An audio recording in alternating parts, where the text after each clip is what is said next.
So he says, Krishna's Kaviraj says, anyone, by remembering the Panchatattva, a difficult task becomes easy. And devotional service or Krishna's seva sometimes becomes very difficult.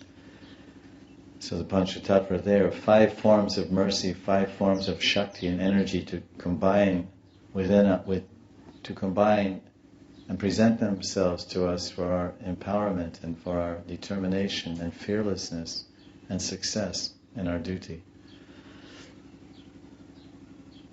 So they worship with the mood of lust.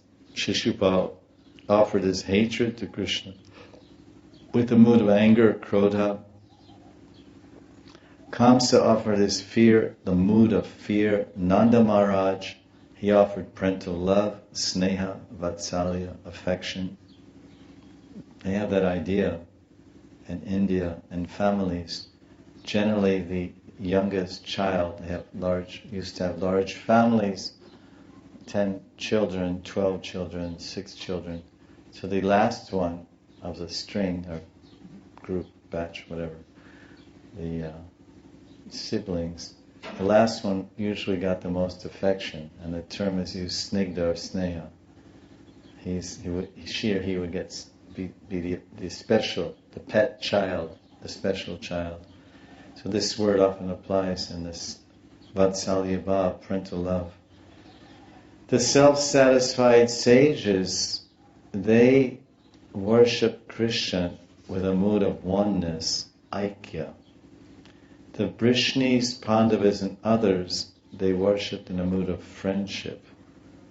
You've heard of the Pandavas and Arjuna. What is it? Saketi. He said, Krishna, I thought of you as my friend. Oh, Krishna Saketi. But I see that you're God. Your Virata Rupa is being shown here. All your power and grandeur and pomp and omnipotency and omnipresence before me. Oh, my dear friend, Saketi, my Saka. Because his relationship, Arjuna, Pandava Arjuna, is one of friendship. There's something like equals. And there's some family relationship also. So then the Pandavas, they worship Krishna in a mood of friendship. Vishnu tells, in whichever mood they worship Krishna, they realize the respective eternal pastimes, tanmayatam.